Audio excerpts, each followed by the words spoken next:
Familiar Wilson's Media. Relationships are the story.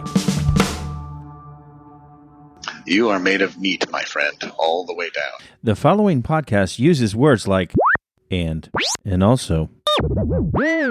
If you're not into any of that shit, then now's your chance. 3, 2, 1. Run. Super familiar with Wilsons. Get it! Welcome to Super Familiar with the Wilsons. I'm Amanda. And I'm Josh.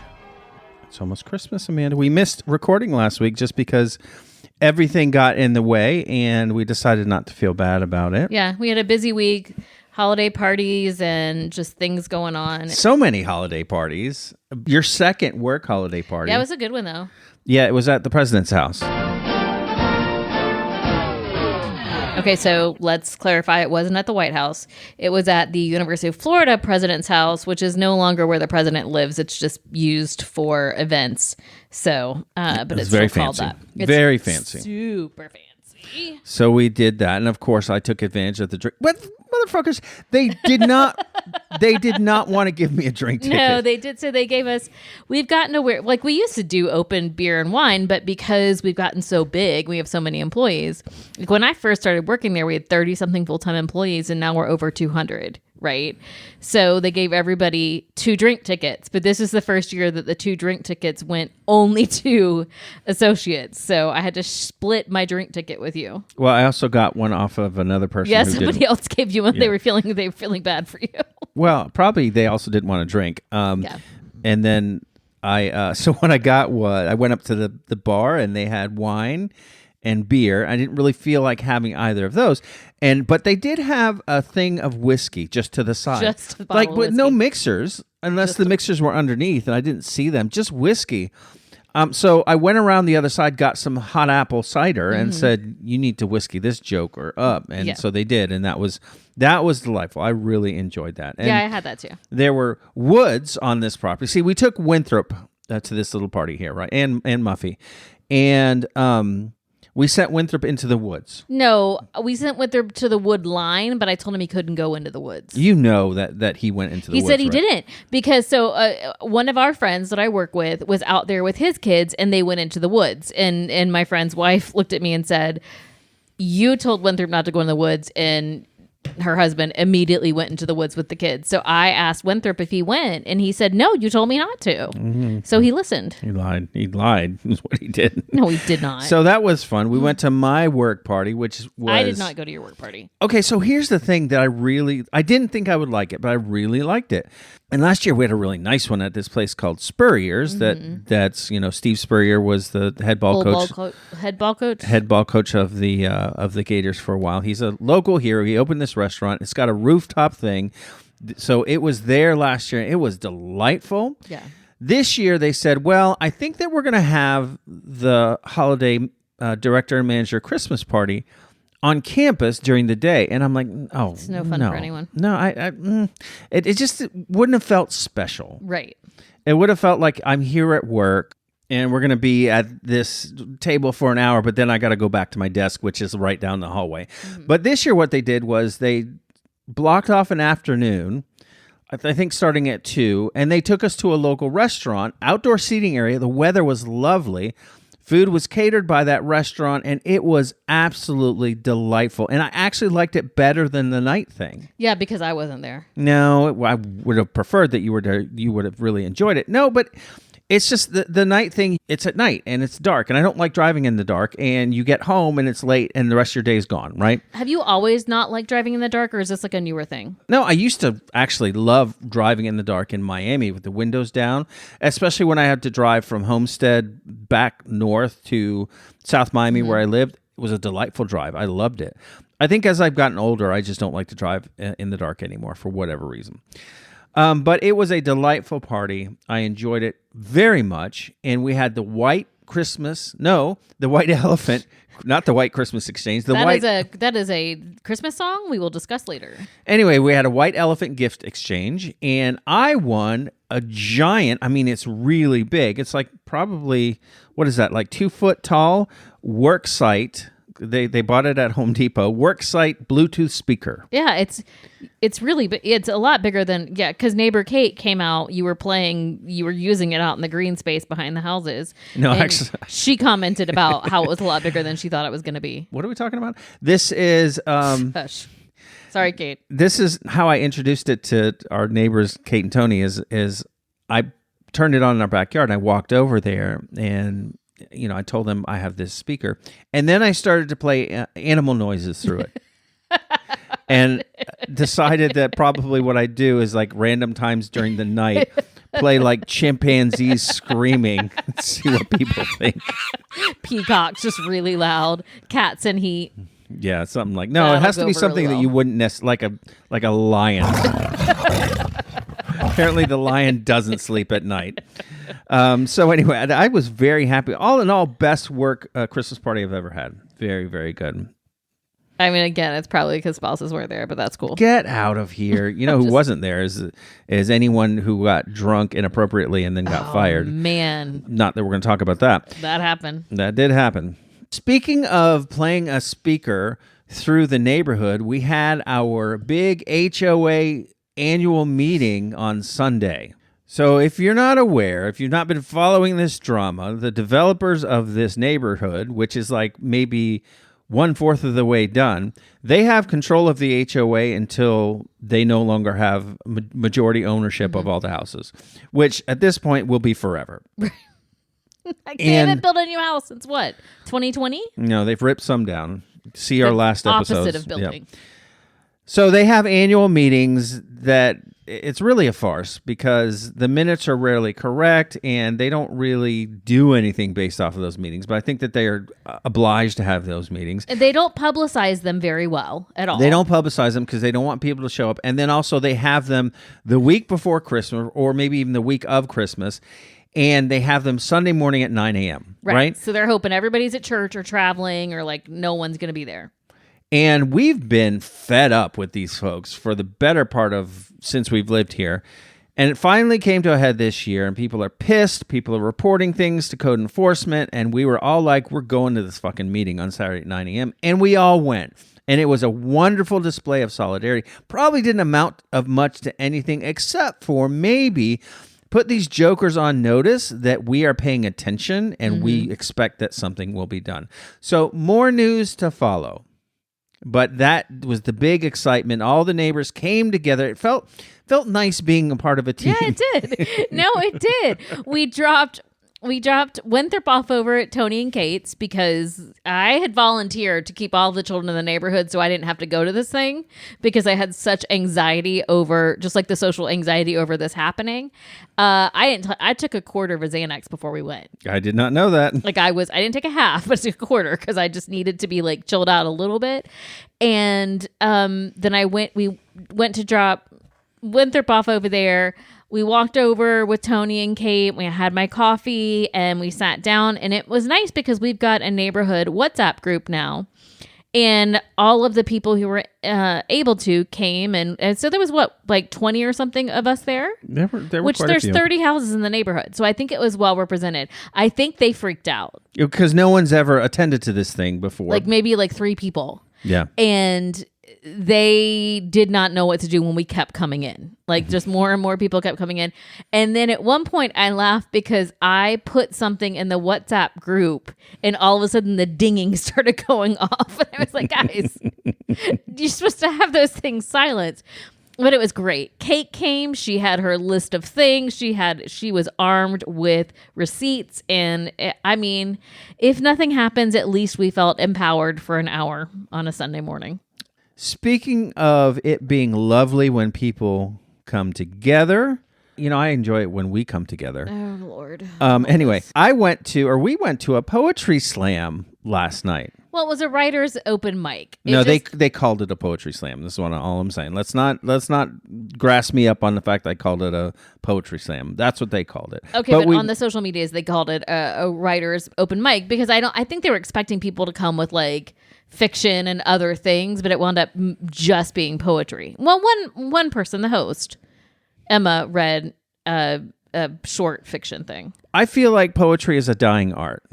right? I feel like spoken word stuff is a dying art. Right. And it was very nice to have this I mean, I'm not saying it was a huge thing. Very small community of people get together and share their stuff. It was a very welcoming, affirming room. Everyone was into everyone else's work, or at least they acted like it. And it was a lovely show of community. Yeah. And I would absolutely recommend that if you hear of any poetry readings where you are, then go do that. It's very interesting. It's fun to hear people express themselves in different structures and different ways. And maybe if you do it enough, your brain won't turn to mush from constant doom scrolling. Mm-hmm. Yeah, so it was at the Bull. So if you're in Gainesville, they're going to do these once a month at the Bull. It's on a Sunday night. It was from 5 to 7, but did it feel safe? It felt like a safe space. No, I didn't read. I'm not a poet, but I mean, you read, you did a couple sets and it was well received, but I mean, and you did some that were, or at least one that was very emotionally vulnerable. Well, that was the second set. The first set, I did all of my ones that were just gags or whatever, including one you told me not to do. And you did. And I did it. It's something called dog shit. I know. This is how it goes. Walking in a street dimly lit, while my dog decides where to drop his shit, canine terrorists kidnap my evening for a pile I'll pocket while still steaming. There you go. See? Isn't that lovely? Isn't that your favorite thing you've ever heard in your life? You should read the Drunk at the Christmas Party one, though, on this podcast, because that one I enjoyed. I had not heard it until yesterday. Oh, well, we referenced the situation that happened at a work party. It wasn't last year. I think it was the year before. Oh, actually. It was, no. Or 2 years. Yeah, 2 or 3 years ago. So anyway, I wrote a poem based on that called Drunk at the Office Christmas Party. This is how it goes. She arrived at the party 3 sheets to the wind, did her special North Pole dance. That's where the troubles begin. By early morning, she got the old heave-ho. Turns out Santa's little helper shouldn't guzzle the Merlot. Yes. Yeah, true story, though. Don't show up to the Christmas party already drunk. It's called pre-gaming, friend. I know it's called. Just don't do it. However, this person didn't pre-game. This just was their state, but enough of that. So I would recommend that you participate in a poetry reading, poetry slam. Go listen to it. It's fun. That is all.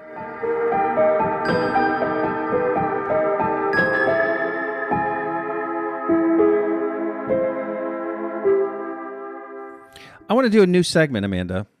Okay. I want to call it Random Fact About Me, and then you and I each share a random fact about ourselves. Maybe something that the other person hasn't heard. Definitely something that the audience hasn't heard. What do you think? Okay.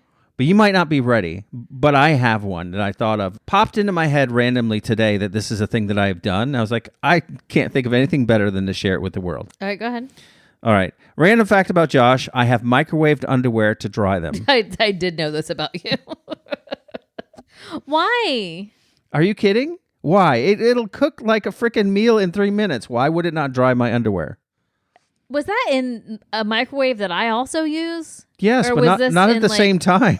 No, but I was really hoping this was like in your college days. Within the last 5 years. Why? We have a dryer. Yes, but again, the idea with microwave is it's supposed to do stuff so much faster. You're a crazy person. Now, Did you know that? You're supposed to ask me, does it work? Did it work? No. Okay, that's right. But you're sitting here telling me like how much it works, so I just believed you that it worked. Well, it makes just sense. Made them wet and hot. No, well, see, that's the thing is what I had to end up doing. Probably it would have taken less time to put it in the dryer by the time that I'd gotten it done.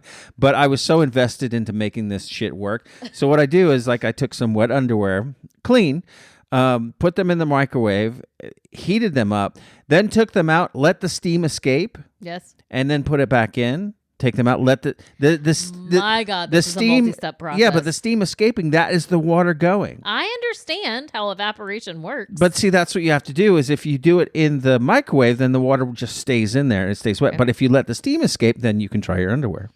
However, it is hell on the elastic.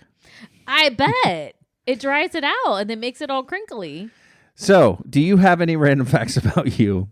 Random fact about me. I met New Kids on the Block.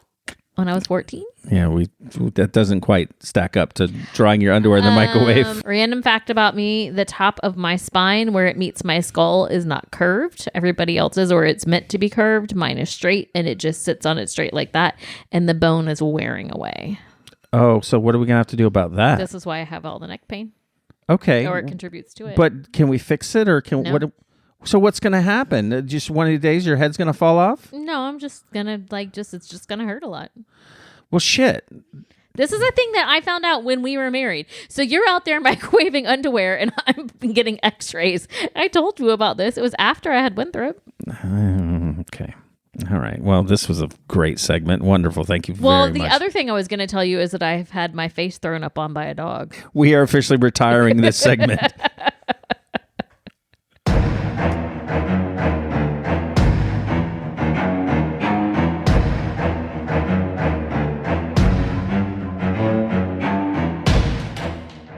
All right, so we have a special holiday treat. Making her super familiar podcast debut, Muffy is going to join us to talk about our favorite holiday songs and also participate in game time. So we are super excited for you all to get to enjoy the lovely wonder that is our daughter Muffy. Okay, so I'm going to roll the music to that. You run out and go get her and bring her back. Okay.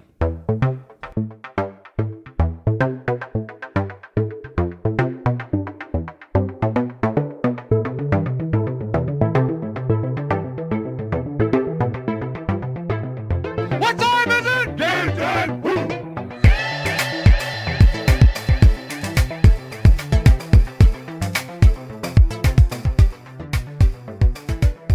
That song, of course, is from AJCW, our son, our middle son.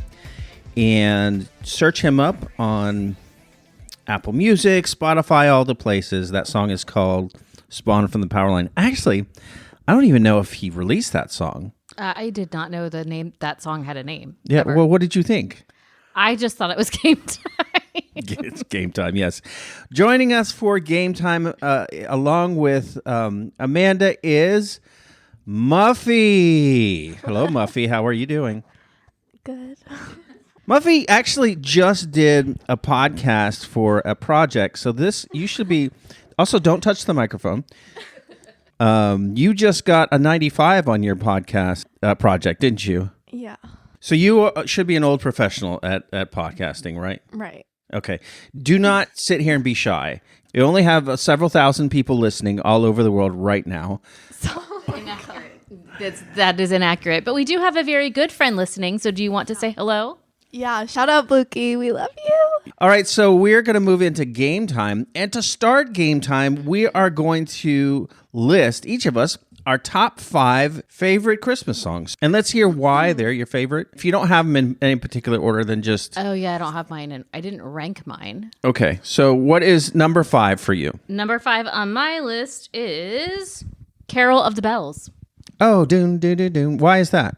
Because it's Home Alone. I mean, it's like famously from Home Alone. Although I know it wasn't. Is it famously? It is from Famously. Is it not famous? From famous. Is it from Famously? None of you are speaking into the microphone. People are going to love this. It is from famously. It is from Famously Home Alone. It's famously from Home Alone, but I just really, really like it. And also, don't judge why I said it was. Okay, all right. Okay. So the number 5 on my list was Carol of the Bells. If you go look at Carol of the Bells on Apple Music, the thumbnail for it is Kevin McAllister going like that. So there. Okay, Muffy, you're number 5. Oh, okay. Well, I was also going to say Carol of the Bells. That's John Williams, right? Mm-hmm. Yeah, I was going to say that one, but I can pick a different one. Actually, Mom and I were talking about this the other day, and there was one that I'm kind of been newly introduced to. I think it was called Christmas Wrapping. It's like from 81, I'm pretty sure, and I don't know. It's, by the Waitresses, and it's like, I don't know, very happy and makes me feel all nostalgic. So I liked that one, but that's kind of like a new favorite, a new classic. So Okay. I would say that one. Very good. All right, my number 5 is going to be Happy Christmas, War is Over, but it's not the version that has Yoko Ono caterwauling in it. Much respect to Yoko and all the things you've accomplished. But there's a band, I think they're actually a Welsh band. They're called The Alarm, and they do an amazing cover of Happy Christmas War is Over. And they have like a backing men's choir. It's like a senior men's choir backing it. It sounds like so seniors in high school or like old people? Like our age? Like old people, not seniors in high school. So that's my number 5. Number 4, Amanda. All right, number 4. And yeah, I just confirmed that Christmas Wrapping is by the Waitresses. It was released in 1981, and I did hear it in Target today. Muffy was saying that's where she was reintroduced to it from. So when I was standing in the very, very long line at Target today, I heard it. All right, my number 4 is Last Christmas. Very good, by Wham. All right, so you're number 4, Muffy. Yeah. Okay. I'm gonna go with, I think, Blue Christmas. By Elvis? Yeah. Very good. That's kind of a new favorite, I guess. I mean, it's a classic. I've been listening to it, all my life, but I've kind of started to appreciate it more, I guess, and I guess like it more. So that's a good one. Okay, very good. My number 4 is I Believe in Father Christmas by Greg Lake. I don't know if you've heard that one. It's very interesting. It's kind of like a sardonic, like cynical view of Christmas. I would recommend it. So he doesn't believe in Father Christmas? I think that's kind of the idea is Christmas is sold. Okay. The last line is Hallelujah, farewell, whether heaven or hell, the Christmas you get, you deserve. Oh, okay. So there you go. I love that one. Your number 3, Amanda. My number 3 is We Need a Little Christmas. So I don't know if you know this song. Dun dun dun dun dun dun dun dun dun dun dun dun. That one. Dun, dun, dun, dun, dun, dun, dun, dun. We need a little Christmas. Yep. Right, this very We don't have to worry about rights because that didn't sound anything like it. Well, I do love the Glee version the most, but it was debuted by Angela Lansbury in the musical Mame. So it is from Mame, but I love it very much. But a lot of these songs I like the Glee Christmas version the best. But yeah, We Need a Little Christmas. All right, number 3, Muffy. I'll say number 3 is probably Ella Fitzgerald's Sleigh Ride. Oh, very That's, good. I think one of my favorites. I mean, I really love her, and that version of the song. All right, so my number 3 is That Spirit of Christmas by Ray Charles. It's a great song. It is a great song, famously from Christmas Vacation, the movie with Chevy Chase. It's just a really classic. Did you just say Chevy Chase? I did. Okay. It's a really classic song to me. I love it. It's very nostalgic, that. I'm All right. pretty sure, though, if you looked it up, it would not be Chevy Chase's face on the thumbnail. No, like it is Kevin McAllister's, but okay. My number 2 is the only hymn that I have put on my list. Oh, interesting. And I mean, I grew up obviously with Christmas hymns being played all over the place that my mom would play. But my favorite Christmas hymn is "O Little Town of Bethlehem." Oh, Little Town of Bethlehem. "O Little Town of Bethlehem." So like a quiet, boring one. Yeah, but I love the line, the tears and fears of all the years are met in me tonight. Okay, so The hopes and fears. first of all, Tears for Fears is totally not the person who sings the band that sings the song. Hopes and fears Oh of my all the years. God. Hush. Can I get power of edit for no, that, please? nope, fuck no, we're leaving that in. The tears and fears of all the years. All right. Okay, hold on. No, I'm not done. The hopes and fears of thought all you the years were. are met in the night. But when Muffy was little, we had a Little Town of Bethlehem board book that my mom bought her, and it would play the song and it would light up like stars in the sky. Do you remember this? Yes. And then when Winthrop was little, he had it, but by the time he had it, the batteries were going. Yeah. And it just sounded really creepy and like as a demonic, right? It was like a demonic choir by the time he had it. But yeah, Okay, that's my very number good. 2. My number 2 is Wonderful Christmas Time. I love that song. I also love Paul McCartney, and that one's always been like up there for me. I think every time it's like come on the radio or if we're listening to Christmas music, like that's one that I like best. Okay. Number 2 for me is This Christmas by Donny Hathaway.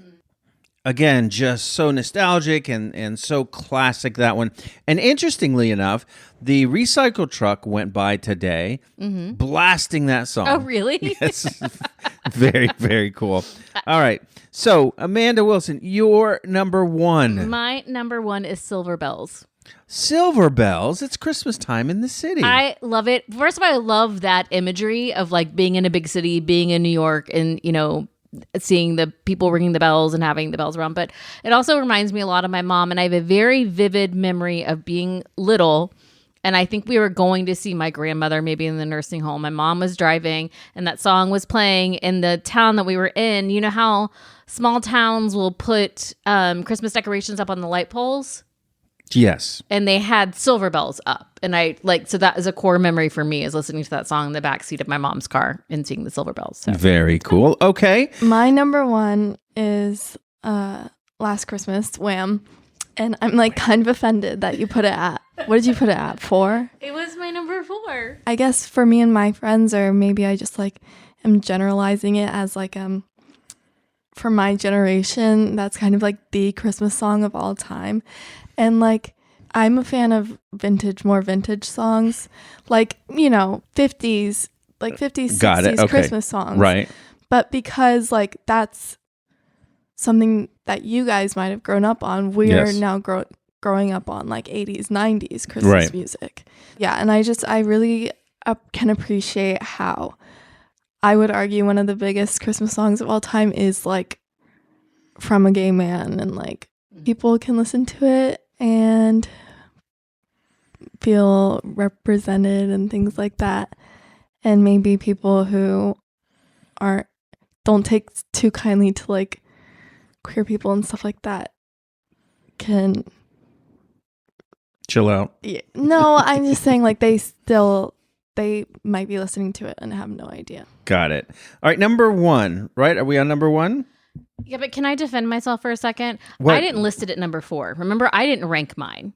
Okay. I just had them in order of putting them, but I understand. No, we're not going to have a domestic here. So, Okay. Number 1, I bet you can guess my number 1. I really need it to be Quad City DJs. No, that was honorable mention. Oh, okay. What I want for Christmas. Yeah. No, my number Is it 1. Mariah Carey? No. You love that song. I like that song the first 5 times I hear it in the Christmas season, every Christmas season, right? And then I sour on it. But one song I will never sour on is the classic by Travis Atria and Michael Clater, All I Want for Christmas is Christmas This Christmas. Well, I went for Christmas is Christmas this year. It is. So those are 2 gentlemen. They've both been on the pod.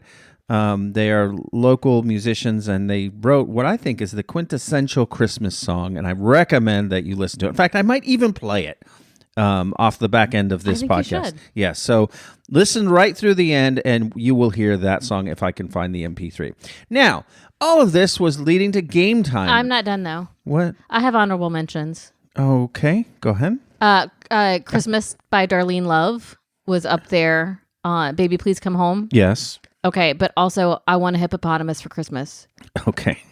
Okay, very good. Although Winthrop has decided that he really doesn't like that song, and so now he sings that he wants the crocodiles for Christmas. Okay, very Anyway, good. also Winthrop is not yet ready to make his debut, but he would like everyone to know that his favorite Christmas song is Feliz Navidad. That song gets such a bad rap, and I don't know why. I freaking love that song because it's so different than other Christmas songs, and that's why I love it so much. Do you like Mele Kalikimaka? No, don't like it. Okay. So we're going to have game time here, and I think what we're going to do is we're going to have both of you on a team. So you two confer, right? And you tell me what you think the answer is. All you have to do is guess the Christmas song that I'm referring to. That's it. I'm going to give you a description of the song, and you got to guess what it is. Easy, right? First song. A mammalian quadruped's caudal appendage serves as a mounting point for resonating metal objects during winter transit activities. Wait, what? A mammalian quadruped. Okay, a mammal with 4 feet. Caudal appendage serves as a mounting point for resonating metal objects during winter transit activities. Drumming. Resonating mental objects. Mental. No, metal. Right, Jeez. drums. So No. is this Jingle Bells? It is Jingle Bells. Oh, because, what fun it is to ride in a one-horse open Well, sleigh. mammalian quadruped is the reindeer. Caudal appendage is the tail. Serves as a mounting point for resonating metal objects, which are the bells.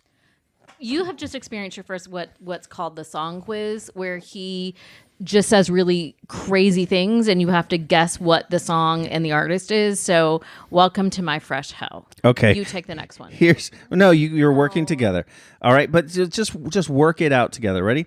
An elderly male maintains a binary classification database of juvenile behavior patterns, utilizing omnipresent surveillance capabilities during sleep cycles. He knows when you've been sleeping. Yeah. What is that song? Oh God, not Santa Claus is coming to town. Is that what it's called? Okay, so he's watching you sleep and then he's coming to town. That's creepy. But it also maintains a binary classification database, naughty or nice. All right, so that one was easy. Next, round 3. A cervid's photon-emitting proboscis transforms social rejection into vocational necessity during conditions of reduced atmospheric visibility. What? A cervid's... What's a cervid? It's a type of animal. Photon-emitting proboscis. Oh, Rudolph the Red-Nosed Reindeer. Yes, that's right. Cervid is a deer. Photon-emitting proboscis, of course, a shiny nose, transforms social rejection into vocational necessity. That's right. During conditions of reduced atmospheric visibility. Very good. You all got 2 out of 3 so far. No, wait, we got 3 out of 3. Did you get the first one? Jingle Bells? Oh, you did. You did. Okay. Next, crystallized H2O precipitation is welcomed specifically for its dwelling confinement properties during a period where external temperature and internal combustion create pleasant contrast. White Christmas? No. So right, for a second I thought we were going Frosty, but we didn't go Frosty. Is it?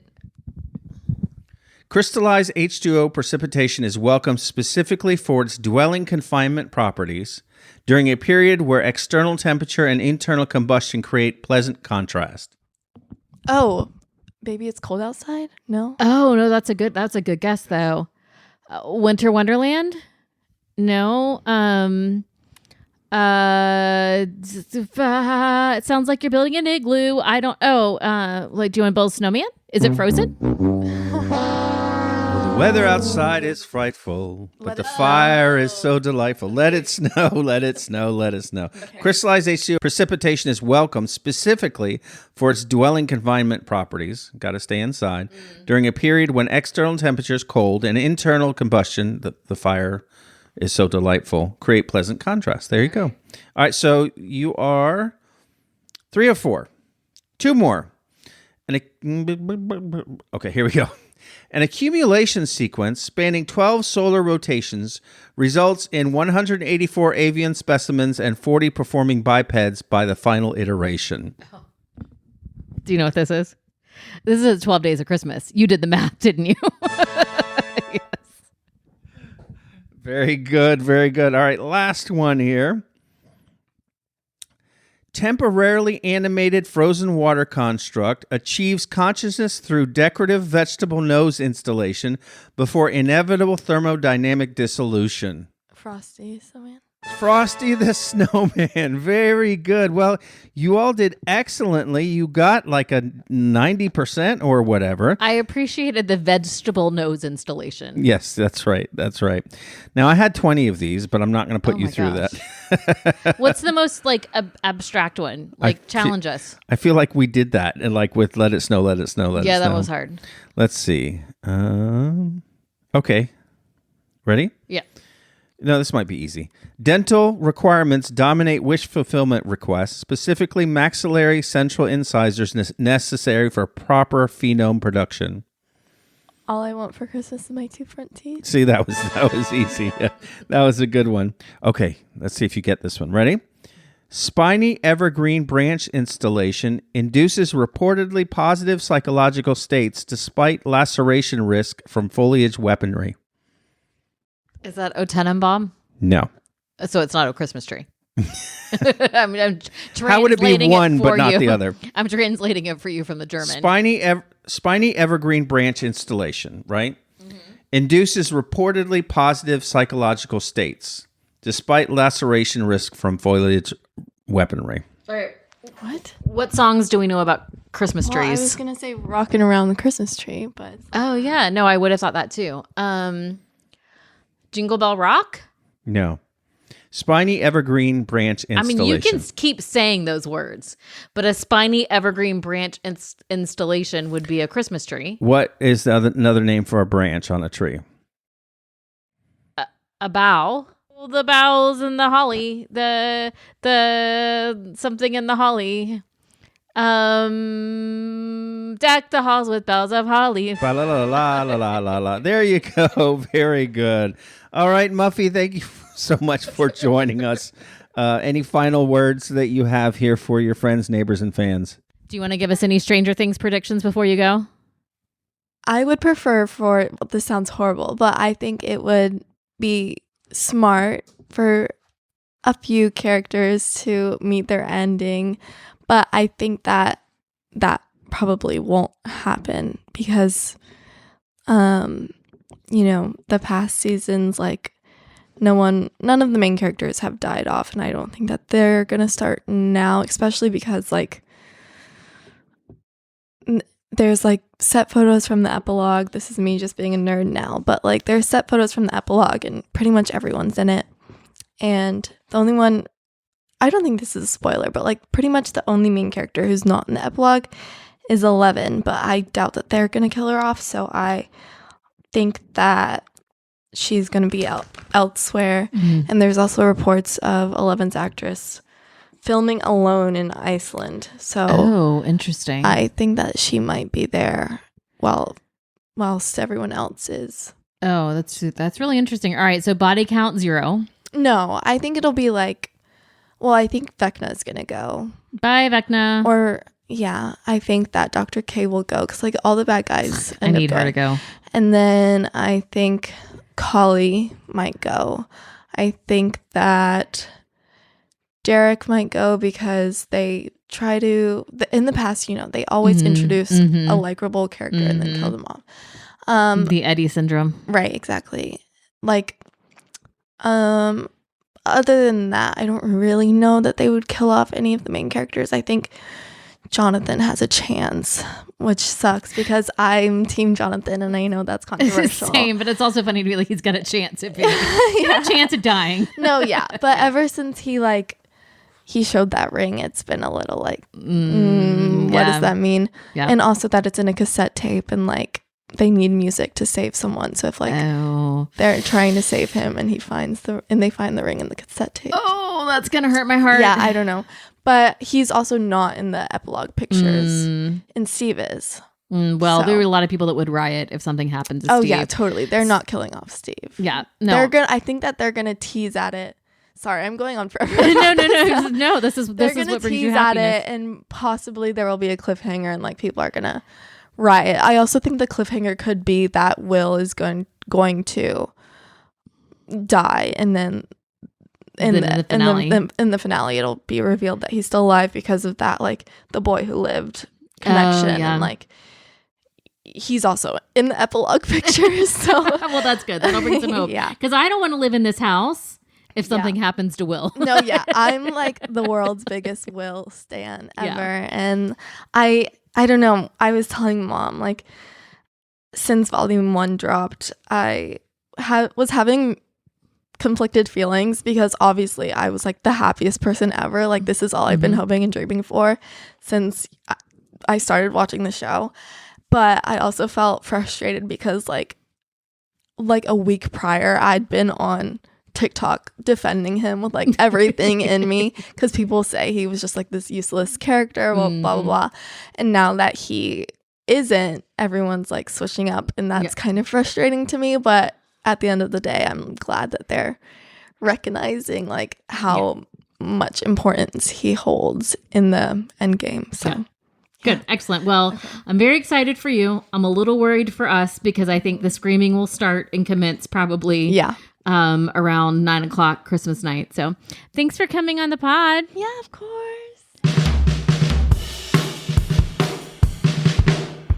Pocket watch, ticking, constricting coat and vest, marking moments. No one likes to be told what to do.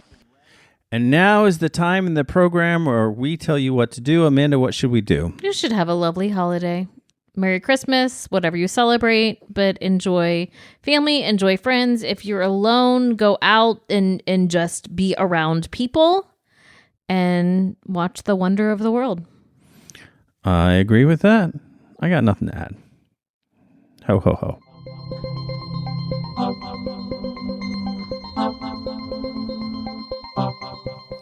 All right, Amanda, that's all there is. There is no more. What'd you think about that mess? I think that it was a jolly mess. At points. At points it was. All right, now our list of people without whom we could not produce this podcast. We'd like to thank Antonio, who brings the cheer, possibly wearing a Santa hat, definitely judging quietly. Josh Scar, still explaining something technical while holding hot cocoa he forgot to drink. Daniel J. Buckets. No one knows what's in the buckets. It's Christmas. We don't ask. Chicken Tom pecking at the wrapping paper, deeply suspicious of tinsel. Monique from Germany providing international holiday standards and superior Christmas market vibes. Joey. Leo, who is emotionally present, possibly glowing, definitely near the tree. Refined gay Jeff. Tastefully critiquing the ornaments, whispering festive but intentional. Ryan Baker showed up with cookies, left with none. That's how it works around here. Mark and Rachel holding it together, lighting candles, remembering batteries for once. And Dan and Gavin harmonizing, yet disagreeing, yet somehow both right. So thank you all. Thanks, friends, for making our year. And have a holly jolly whatever you celebrate. Go be kind. Bye. Bye.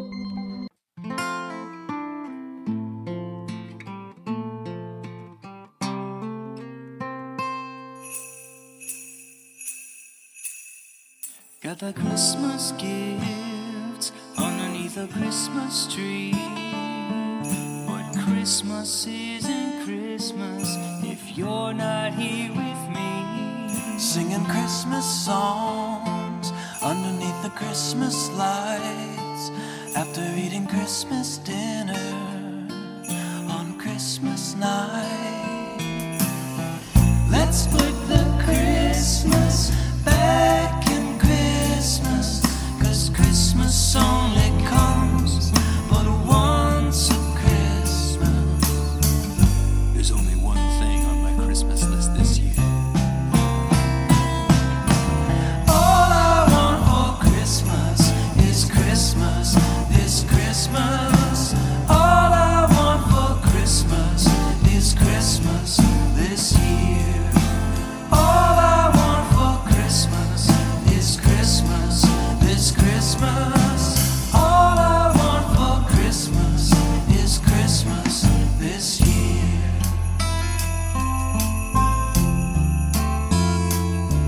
Deck the Christmas halls on a silent Christmas night. Rudolph the Christmas red-nosed reindeer on his Christmas flight. Let's put the Christmas back in Christmas, 'cause Christmas only comes but once a Christmas. I know what I'm getting you for Christmas this year. All I want for Christmas is Christmas this Christmas. All I want for Christmas is Christmas this year. All I want for Christmas is Christmas this Christmas. All I want for Christmas is Christmas this year. You know, Mikey, I'm feeling real sad this Christmas. Why is that, Uncle Travie? Christmas is the most wonderful time of the Christmas. Yeah, I do. I guess it's because I don't know the real story of Christmas. Do you think you could tell it to me? Well, you bet your Santa boots I can. It goes a little something like this. Once upon a Christmas, unto us a Christmas child was born. And then all the Christmas angels sang, Christmas, Christmas, Christmas. Christmas, Jesus Christ, Christmas, Christmas, Santa, Christmas, Christmas, Christmas, Christmas. And that's the story of Christmas.